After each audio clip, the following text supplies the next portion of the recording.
পরিচয় চলে না, নেতার পরিচয় চলে না, পীরের পরিচয় চলে না, মুরিদের পরিচয় চলে না। এটা সেই ঘর যে ঘরে যার ভালো আমল নাই, তার কোন পরিচয় এখানে চলবে না। الذي خلق الموت والحياة ليبلوكم أيكم أحسن عملا। যদি পরিচয় দিয়ে ছাড় পাওয়া যেতই কবরে, সবার আগে নবীর কলিজার টুকরা মেয়ে ফাতিমা বাপের পরিচয় ছাড় পেয়ে যেত। ঠিক কিনা বলো? বাপের পরিচয় ছাড় পাওয়া যায় না, যার যার পরিচয় হবে ভালো আমল দিয়ে। আপনারা সবাই একটা হাদিস পড়েছেন মক্তবে, আখলিস দীনাকা ইয়াকফিকা আল আমালুল কলিল। জান্নাতে যাওয়ার জন্য অধিক আমল করার কোনো প্রয়োজন নাই, যা করো কম হোক ইখলাসের সঙ্গে করো, ভালো করে করো। একটা আমল জান্নাতে যাওয়ার জন্য ওসিলা হতে পারে। সুবহানাল্লাহ বলে না সবাই? তাহলে এবার আসেন আমরা পুরো ওয়াজের যে কনসেপ্ট ছিল, জাস্ট 1 মিনিট সময় নিব, পুরো ওয়াজটা আপনাকে আমি সারমর্ম বলছি। কেউ কি উঠে যাবেন নাকি এর মাঝে? এবার যদি কেউ উঠে আর কোনো ছাড় হবে না। কেন? কারণ আমরা এখন দোয়া করবো। তাকবীর দেন, লিল্লাহি তাকবীর। তাহলে এবার আমি একটু সবাইকে জিজ্ঞেস করি, আজকে যে সূরার তাফসীর শুনেছি আমরা, যতটুকু হোক কম বেশি, সূরাটার নাম সর্বনাশ। আবার বলেন, নাম কি? সূরা সংখ্যা অনুযায়ী এটা কত নম্বর সূরা? কত নম্বর পারা? 29। বলেন কত? এর আয়াত সংখ্যা কয়টা? সর্বনাশ। রুকু সংখ্যা কয়টা? মাশাআল্লাহ। এই সূরাটা কি মাদানী না মাক্কি? মারহাবা বলেন সবাই। শ্রোতা পাইছি আজকে, মন মতো শ্রোতা রে ভাই। যাওয়ার সময় মনটা শান্তিতে ভরে যাবে যে গাবতলীতে আমি আসছিলাম, সব বিরোধ জাতিরা আমার সামনে বসে ওয়াজ শুনছে। So proud of you man, so proud of you, মাশাআল্লাহ। এবার আসেন কনসেপ্টে আসি, তাফসীরে আসি। এই সূরার দুটি ফজিলত আমি বলেছিলাম, দুইটা। এক হচ্ছে যে পড়ে ঘুমাবে কবরের আযাব মাফ হয়ে যাবে। দুই, যে এই সূরা পড়বে কিয়ামতের দিন কি হবে? সুপারিশ করবে। সুবহানাল্লাহ পড়বেন না সবাই আপনারা? এটা ছিল এই সূরার সিগনিফিকেন্স বা ফজিলত।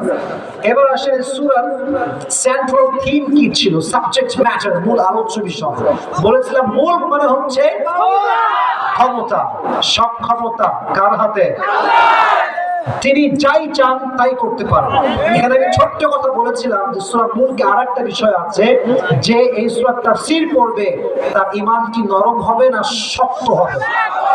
সেক্ষেত্রে ছোট্ট একটা ঘটনা বলেছিলাম, একটু বলে দেই যুবকদের জন্য যেন পুরস্কার পাওয়াটা সহজ হয়। নাস্তিকদের প্রশ্ন ছিল কয়টা? এক, রবকে দেখো না বিশ্বাস করো কেন? জবাব ছিল দেখি না ঠিক আছে, বাট হৃদয়ে আমরা ফিল করতে পারি। দুই, আগুনের শাস্তি আগুন দ্বারা কেমনে হয়? জবাব ছিল মাটির কলসি দিয়ে আঘাত করলে মাটির মানুষ যদি কষ্ট পায়, আগুন দিয়ে আল্লাহ চাইলে শয়তানকে শাস্তি দিতেও পারে। 3 নাম্বার প্রশ্ন ছিল ভালো মন্দ যদি আল্লাহর পক্ষ থেকেই হয়, আদালত কেন, জজ কেন? উত্তর হচ্ছে সবই আল্লাহর পক্ষ থেকে হয়। ফালহামাহা ফুজুরাহা ওয়া তাকওয়াহা। আল্লাহ বান্দাকে ভালো মন্দের জ্ঞান দিয়েছে। যদি বান্দা অন্যায় করে আর তার শাস্তি যদি না হয়, পুরো দেশটা অপরাধ দ্বারা ভরপুর হয়ে যাবে। ঠিক না? তাই আল্লাহ এই জজ দিয়েছেন, আদালত দিয়েছেন। এটা ছিল ঘটনা এবং তার উত্তর। এবার খুবই সহজ। 2 নাম্বার আয়াত আল্লাহ বলেছিলেন আমি দিয়েছি মৃত্যু, আমি দিয়েছি জীবন। বলেন, আমি দিয়েছি মৃত্যু, আমি দিয়েছি। উদ্দেশ্য হচ্ছে একটা, দেখতে চাই কে কত বেশি আমল করো। হ্যাঁ, এই তো একজন ধরতে পারছে। আমি আবার বলছি, বেশি না ভালো? আবার বেশি না ভালো? This concept should be clear. কারণ ভালোর মাঝে বেশির মাঝে পার্থক্য আছে। একটা হোটেলের 100 রুম থাকতে পারে, সব রুম যদি খ্যাত হয় মানুষ ওই হোটেলে উঠবে না। আর একটা হোটেলের রুম যদি 10টা হয়, এসি হয়, ফিটিং হয়, টাইলস ফিটিং, মানুষ ওই হোটেলকে সবচেয়ে বেশি পছন্দ করবে। সংখ্যায় বেশি হলে ভালো হয়ে যায় না। যার ডেকোরেশন সুন্দর, যার উদ্দেশ্য সুন্দর, সেটাই সবচেয়ে ভালো জিনিস। ঠিক কিনা বলেন যুবক ভাইরা? তাহলে আল্লাহ দিয়েছেন জীবন এবং মরণ, উদ্দেশ্য ভালো আমল তিনি দেখতে চান। বাকি ভালো আমলের ক্ষেত্রে একটা হাদিস বলেছি একটা মেয়ের ব্যাপারে, মেয়েটার নাম সহজ তো, বলেন নামটা কি? তাকে যখন কবরে রাখা হয়েছিল, বাবার পরিচয় চলেছে, মায়ের পরিচয় চলেছে, সন্তানের পরিচয় চলেছে। কবর বলেছে ভালো আমল আছে যার, তার জন্য কবরটা 70 গজ প্রশস্ত হয়ে যাবে। সুবহানাল্লাহ। এবার আমার কলেজের টুকরা কোন যুবক পারবে আমার ওয়াজটা? আমি প্রশ্ন করব, তোমাকে বললেই তুমি পুরস্কার, তুমি বলতে পারলে পুরস্কার। কে আছে সাহস করে? একজন পাওয়া গেছে, ওই যে ক্যাপ ওলা মামা, আসেন। আপনি দাঁড়াইছেন নাকি? আচ্ছা, ও যদি না পারে আপনাকে আমি বলবো, আসেন। দৌড় দাও, কিরে আগে আসো। শোনো, তুমি সাহসের পরিচয় দিয়েছো, তুমি ভয় করলে কিন্তু হবে না। সবাই তাকবীর দিবেন, আলিল্লাহি তাকবীর। দেখছেন আপনার কত সুন্দর কথা রেখেছেন। চেয়ারম্যান সাহেব বলেছিল আপনার ভদ্র ঘরের সন্তান, আপনার আসলে ভদ্র ঘরের সন্তান, তাই কিনা? আচ্ছা, এখানে কি হ্যান্ড মাইকটা দেওয়া যাবে নাকি? একটু দেন তো হুজুর। আপনি না দিলে ওনাদেরকে দেন, ওরা দিয়ে দিবেন একটু কাইন্ডলি। হ্যাঁ, তো ভাই যান, একটু আগে দেন হ্যান্ড মাইকটা। হ্যাঁ, আমি বলি, ও যখন জবাব দিবে আমি মার হাওয়া বলার আগে আপনারা মার হাওয়া বলবেন। রাজি আছেন তো ইনশাআল্লাহ? টাকা পয়সা আছে? হ্যাঁ আছে আছে। মানুষ সম্মান নষ্ট হতো না, টাকা পয়সা বেশি রাখি না পকেটে। টাকা রাখি না কেন জানেন? ওই যে রাস্তাঘাট তো বুঝে নিত আপনারা, রাত 2টার সময় 3টার সময় যায়, টাকা পয়সা রাখলে সব গায়েব হয়ে যাবে ভাই, ঠিক না বলছে? তো যা রাখি ওই হোটেল বিল দেওয়া লাগে মাঝে মাঝে, বিকাশ থেকে দিয়ে দেই। বাকি পকেটে খুব কম টাকায় আমার থাকে, বাকি যা আছে ইনশাআল্লাহ ইজ এনাফ ফর ইউ। শোনো, তোমার টেনশনের কোনো কারণ নেই। বগুড়ার হাঁপানির প্রত্যেকটা যুবক তোমার সঙ্গে আছে, তুমি এটা সম্মান রক্ষা করবা। তো সালাম দাও সবাইকে। আসসালামু আলাইকুম ওয়া রাহমাতুল্লাহ। এটা তো জবাব হয়নি, তো আসতে হবে। তো আবার দাও সালাম দেখি। আসসালামু আলাইকুম ওয়া রাহমাতুল্লাহ। মাশাআল্লাহ, সুন্দর জবাব। ভাই খুব সহজে প্রশ্ন করছি, একদম সহজে উত্তর দিবা, কোনো ভয় নেই। আমি আছি, তোমার সঙ্গে আছি। ওকে, বলো সূরাটির নামটা কি? সূরা মুলক। এবার হাত নিয়ে বলো সূরা মুলক। মারহাবা, ভুলে গেছেন? বলেন মারহাবা। বলো তো এই সূরাটা কত নাম্বার সূরা সংখ্যা অনুযায়ী? 67। মারহাবা। সূরাটা কি মাদানী না মাক্কি? মাক্কি। কে বললো রে টাকা তোমাকে দেওয়া লাগবে? হ্যাঁ, मैं यार गरीब इंसान हूं, বেশি টাকা দিতে পারবো না। যে জবাব দিবে ওর আগে ওকে কিন্তু টাকা বের করা যাবে। খবরদার, ওকে উত্তর দিবেন। ওকে উত্তর দিবেন কখন? যখন একদমই সে পারবে না, আমি পারমিশন দিয়ে তখন দিবেন। রাজি আছেন তো ইনশাআল্লাহ? কত নম্বর সূরা ব্যবহার করো দেখি? 67। 67তম সূরা। মারহাবা বলেন সবাই আপনারা। মাশাআল্লাহ। ওকে, আর তোমার প্রশ্ন করছেন। এবার বলো সূরা মুলকের যে 2টা ফজিলত বলেছি, ফজিলত কি কি ছিল বলো? দুইটা ফজিলত, একটা হচ্ছে কবরের আযাব মাফ হয়ে যাবে, মারহাবা। দুই নম্বর হচ্ছে কিয়ামতের দিন সুপারিশ করবে। মারহাবা বলেন সবাই। ভাবসাটা খুবই খারাপ দেখতেছিল, শুনতে পারতেছি। আচ্ছা প্রিয় ভাই, এবার তুমি বলো যে সূরা মুলকের এই যে মুলক, এই শব্দের অর্থটা কি? ক্ষমতা। এখানে হাত দিয়ে বলো ক্ষমতা। আচ্ছা, এই সূরাতে আল্লাহ তাআলা নাস্তিকদেরকে কিছু ডোজ দিয়েছেন, যদি আমি তাফসীর করতে পারি নাই, বাট আমি একটা ঘটনা বলেছিলাম যে নাস্তিক 3টা প্রশ্ন মুসলমানদের করেছে এবং তার জবাব দিয়েছে। কি জবাব বলো দেখি যুবক ভাই? প্রথম প্রশ্ন হচ্ছে যে আমি 2টা উত্তর ওকে বলে দিব, মানে 2টা কথা বাদলে ওকে 2 জায়গায় আমি হেল্প করবো। আমি সব জায়গায় করে থাকি। 1 নাম্বার ছিল রবকে দেখো না, বিশ্বাস করো না। জবাব কিভাবে? হ্যাঁ, জবাব কি ছিল? এটা হচ্ছে পারবে, ও পারবে পারবে। তাকে কিন্তু মনে অনুভব করা যায়। মারহাবা বলেন সবাই। আচ্ছা, 2 নাম্বার প্রশ্ন কি ছিল নাস্তিকের? আগুন দিয়ে কিভাবে আগুনকে শাস্তি দেওয়া হয়। মারহাবা বলেন সবাই। উত্তর খুবই সহজ, বলো দেখি। আর মাটির কলসিতে মাটির মানুষকে মারলে তো কষ্ট হলে আগুন দিয়ে। হ্যাঁ হ্যাঁ, ঠিক আছে, ও উত্তর হয়ে গেছে। যদি মাটি দিয়ে আঘাত করলে মাটির মানুষ কষ্ট পায়, তাহলে আগুন দিয়ে আগুনের শাস্তি আল্লাহ দিতে পারবে, ঠিক কিনা? বলেছে, বাট মাইকটা এখন এদিক সেদিক করছে, তো তাই আপনারা ভালো করে শুনতে পান নাই। 3 নাম্বার প্রশ্ন কি ছিল প্রিয় ভাই আমার? 3 নম্বর প্রশ্ন ছিল হচ্ছে ভালো মন্দ আল্লাহ থেকে হলে আদালত জজ কেন? হ্যাঁ, মারহাবা বলো সবাই। উত্তর কি ছিল প্রিয় ভাই? উত্তর ছিল হচ্ছে যে যদি শাস্তি না দেওয়া হয় আসামে তো বেড়ে যাবে। হ্যাঁ, মারহাবা বলো না সবাই। আচ্ছা, হয়ে গেছে মারহাবা। তোমাকে কঠিন করা যাবে না। ইসলাম কি কঠিন না সহজ? তোকে আমি সহজ করে ধরেছি, মাশাআল্লাহ পেরে গিয়েছে। তুমি একদম শেষে আছো, কোনো ভয় নাই। মাইকটা একটু এখানে জবাব দেবে, ঠিক আছে? এই যে জীবন মরণ আল্লাহ দিয়েছে, বান্দাকে আল্লাহ একটা জিনিস দিয়ে পরীক্ষা করতে চায়, জিনিসটার নাম ভালো আমল। মারহাবা বলেন সবাই। ও পেটে গেছে, আর বাধার মতো কিছু আমার কাছে নাই। এবার তুমি বলো, একজন নারীর হাদিস বলেছিলাম এই ভালো আমলের গুরুত্ব বোঝাবার স্বার্থে। নারীটার নাম ফাতেমা রাদিয়াল্লাহু তাআলা আনহা। ফাতেমাকে যখন কবরে রাখা হয়েছিল, তার বাবার পরিচয়ে সে জান্নাতি হয়ে গিয়েছিল। বলো দেখি কি হয়েছিল তবে? তখন এই খবর বলছিল যে বাবার পরিচয় না, মায়ের পরিচয় না, সন্তানের পরিচয় না, যার ভালো আমল সেই ভালো। আচ্ছা আসো যুবক ভাই, আসো আসো। তাকবীর দিবেন না কোন যুবক দাঁড়িয়ে?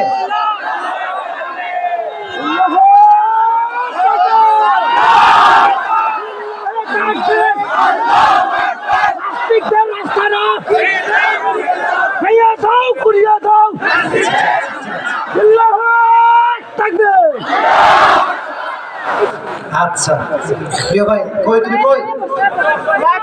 কায়? হ্যাঁ, এটা একটু সাইড দেন, একটু সাইড দেন তাহলে হবে। তোমার নাম কি? মোহাম্মদ শাফি। স্বাধীন, তোমার বাসা কোথায়?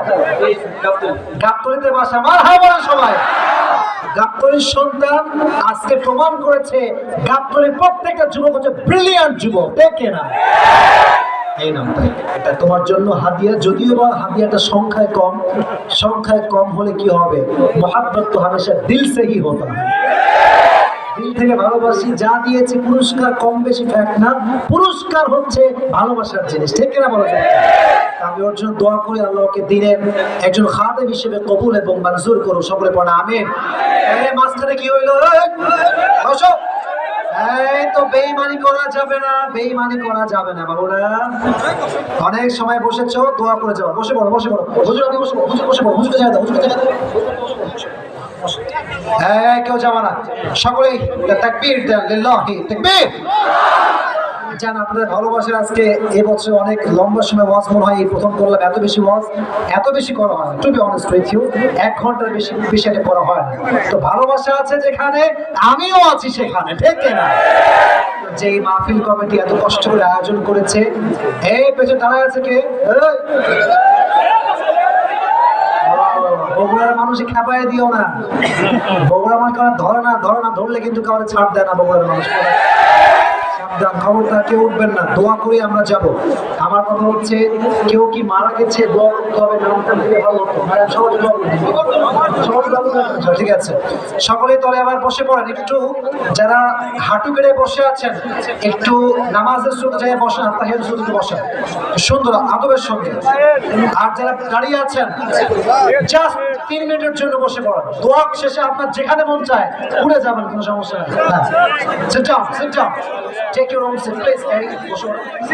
বসে পড়েন, জাস্ট দোয়ার জন্য বসে পড়েন, দোয়ার জন্য, জাস্ট দোয়ার জন্য। একবার কয়বার বলতে হয় কথা? জাস্ট দোয়ার জন্য বসে, দোয়ার জন্য বসে, দোয়ার জন্য বসে।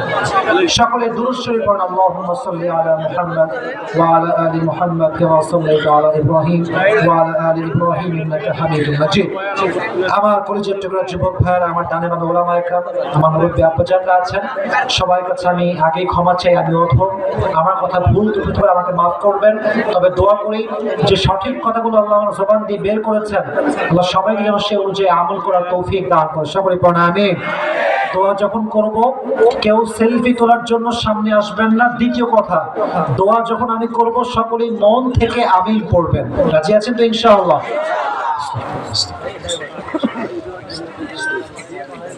الحمد لله رب العالمين والصلاة والسلام على سيد الأنبياء والمرسلين وعلى آله وأصحابه أجمعين الله رب العالمين বগুড়ার গাবতলীর হাপানিয়ার জমিন থেকে তোমার শাহী দরবারে হাত তুলেছি আল্লাহ। গভীর অন্ধকার রাত, তোমার শাহী দরবারে হাত তুলেছি আল্লাহ। প্রায় 1টা বেজে গিয়েছে আল্লাহ। তোমার অধম বান্দা কোরআন থেকে কিছু তাফসীর করেছে সূরা মূল থেকে আল্লাহ। আমি অধম, আমার ভুল হতে পারে আল্লাহ, ভ্রান্তি হতে পারে আল্লাহ। ভুলগুলো জবান থেকে আল্লাহ যা বের হয়েছে সকলের ব্রেন থেকে দূর করে দিয়ে সঠিক কথা অনুযায়ী আমাদের সবাইকে তুমি আমল করার তৌফিক দান করে দাও। দাও আল্লাহ। আল্লাহ রাব্বুল আলামিন শুরু থেকে নিয়ে সেই রাত 11টার সময় এসেছি আল্লাহ। কোনায় কোনায় যুবকরা কষ্ট করে দাঁড়িয়ে দাঁড়িয়ে ওয়াজ শুনেছে আল্লাহ। প্রায় 2 ঘন্টা যাবত তারা দাঁড়িয়ে আছে, বসে আছে আল্লাহ।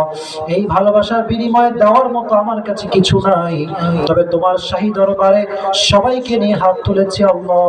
আজকের তাফসীর প্রোগ্রামকে ওসিলা করে আমাদের জীবনের সমস্ত গুনাহ খাতাকে তুমি মাফ করে দাও আল্লাহ। আল্লাহ রাব্বুল আলামিন বিশেষ করে এই যেখানে একটা মসজিদ রয়েছে আল্লাহ, বাইতুল মামুর জামে মসজিদ আল্লাহ এবং কবরস্থান উন্নয়ন প্রকল্পে আজকের এই মাহফিল আল্লাহ, এই মসজিদ কমিটির সভাপতি, সেক্রেটারি, ক্যাশিয়ার সাহেব, ইমাম সাহেব, মুয়াজ্জিন সাহেব, খতিব সাহেব, খাদেম সাহেব যারা রয়েছে আল্লাহ, সবাইকে তুমি যেমন এখন ইসলামের কাজ করার সুযোগ দিয়েছো, মৃত্যুর শেষ নিঃশ্বাস পর্যন্ত সবাইকে তুমি ইসলামের কাজ করার তৌফিক দান করে দাও আল্লাহ। আল্লাহ রাব্বুল আলামিন আজকের মাহফিলের সভাপতি, সহসভাপতি, প্রধান অতিথি এবং পৃষ্ঠপোষকতায় যারা রয়েছে আল্লাহ, কেউ দেশে রয়েছে, কেউ বিদেশে রয়েছে, কেউ সৌদি আরব রয়েছে আল্লাহ, যারাই যেখানে রয়েছে আল্লাহ, সবাইকে তুমি ইসলামের খাঁটি খাদেম হিসেবে কবুল এবং মঞ্জুর করে নাও আল্লাহ। আমার প্রবাসের যেই ভাইয়েরা বিদেশের মাটি থেকে সহযোগিতা করেছে আল্লাহ, তাদের সবাইকে তুমি নিরাপত্তা চাদরে আবৃত করে নাও আল্লাহ। আল্লাহ রাব্বুল আলামিন দয়া করে মেহেরবানি করে আমরা যারা আমিন আমিন বলছি আল্লাহ, আমাদের সকলের মনের নেক উদ্দেশ্যকে তুমি কবুল এবং মঞ্জুর করে নাও আল্লাহ। আল্লাহ রাব্বুল আলামিন পাশেই রয়েছে কবরস্থান আল্লাহ, আমাদের পক্ষ থেকে অনেকের জনম দুঃখিনী আম্মা জান, অনেকের জনম দুঃখী আব্বা জান, জনম দুঃখী আব্বা জান বিদায় নিয়েছে আল্লাহ। যার পক্ষ থেকে যার মা, যার বাবা, যার ভাই, যার বোন, যার ফুফা, যার ফুফু বিদায় নিয়েছে আল্লাহ, মেহেরবানি করে প্রত্যেকের কবরকে তুমি জান্নাতের টুকরা হিসেবে কবুল এবং মঞ্জুর করে নাও আল্লাহ। গাবতলীর ভাইরা আমার সঙ্গে মন খুলে দোয়া পাঠ করেন, সকলেই পড়েন, রব্বির হামহুমা কামা রাব্বায়ানি সগীরা। সবাই পড়েন না, সবাই পড়েন, রব্বির হামহুমা কামা রাব্বায়ানি সগীরা, রব্বির হামহুমা কামা রাব্বায়ানি সগীরা। আল্লাহ রাব্বুল আলামিন বিশেষ করে আমার প্রিয় সম্মানিত মা এবং বোনেরা পর্দার থেকে হাত তুলেছে আল্লাহ, মেহেরবানি করে আমার প্রত্যেকটা মা বোনের চরিত্রকে তুমি খাদিজার মতো চরিত্রবান হওয়ার তৌফিক দান করে দাও আল্লাহ। প্রত্যেকটা মা বোনকে তুমি ফাতেমার মতো পর্দাশীল হওয়ার তৌফিক দান করে দাও আল্লাহ। আমার ডানে বামে আমার সামনে সাদাইওয়ালা মুরব্বী আব্বা জানরা আমার সঙ্গে হাত তুলেছে, মুরব্বীরা আমার সঙ্গে হাত তুলেছে আল্লাহ। আমি অধমের হাত যদি তোমার পছন্দ না হয় আল্লাহ, সাদাইওয়ালা মুরব্বী যে আব্বা জান তোমার শাহী দরবারে হাত তুলে 2 চোখের পানি ছেড়ে কান্না করছে আল্লাহ, ওই মুরব্বী আব্বা জানের হাতকে ওসিলা করে আমাদের সকলের দোয়া মুনাজাতকে তুমি আজকে কবুল এবং মঞ্জুর করে নাও আল্লাহ। আল্লাহ রাব্বুল আলামিন দয়া করে মেহেরবানি করে এই প্রোগ্রামকে বাস্তবায়ন করবার জন্য যারা কষ্ট করেছে, দিনরাত পরিশ্রম করেছে আল্লাহ, মেহেরবানি করে সকলের পরিশ্রমকে তুমি তোমার সন্তুষ্টির ওসিলা হিসেবে কবুল এবং মঞ্জুর করে নাও আল্লাহ। এই প্রোগ্রামকে উদ্দেশ্য করে অনেকে 50,000, অনেকে লাখ লাখ টাকা দান করেছে, অনেকে 10,000, অনেকে 20,000, কেউ কম কেউ বা বেশি আল্লাহ। যে যেই নেক উদ্দেশ্যে দান করেছে সকলের নেক উদ্দেশ্যকে তুমি কবুল এবং মঞ্জুর করে নাও আল্লাহ। চেয়ারম্যান সাহেবও দান করেছে আল্লাহ তার আব্বার জন্য, তার বাবার কবরকে তুমি জান্নাতের টুকরা হিসেবে কবুল এবং মঞ্জুর করে নাও আল্লাহ। হাপানিয়ার প্রত্যেকটা যুবককে, প্রত্যেকটা মুরব্বীকে, প্রত্যেকটা আম্মাকে, প্রত্যেকটা বোনকে তুমি 5 ওয়াক্ত নামাজি বান্দা হিসেবে, নামাজি বান্দি হিসেবে কবুল এবং মঞ্জুর করে নাও আল্লাহ। বিশেষ করে এই মসজিদের যিনি ইমাম রয়েছেন, মুয়াজ্জিন রয়েছেন, খতিব রয়েছে আল্লাহ, প্রত্যেকের সম্মানকে তুমি আরো বেশি বাড়িয়ে দাও আল্লাহ। মৃত্যুর শেষ নিঃশ্বাস পর্যন্ত তোমার ঘরের খেদমত যাতে তারা করতে পারে আল্লাহ, সবাইকে তুমি সেই তৌফিক দান করে দাও আল্লাহ। রব্বানা তাকাব্বাল মিন্না ইন্নাকা আনতাস সামিউল আলিম ওয়া তুব আলাইনা ইন্নাকা আনতাত তাওয়াবুর রহিম। সুবহান রাব্বিকা রাব্বিল ইজ্জাতি আম্মা ইয়াসিফুন ওয়া সালামুন আলাল মুরসালিন ওয়ালহামদুলিল্লাহি রাব্বিল আলামিন। আসসালামু আলাইকুম ওয়া রাহমাতুল্লাহ।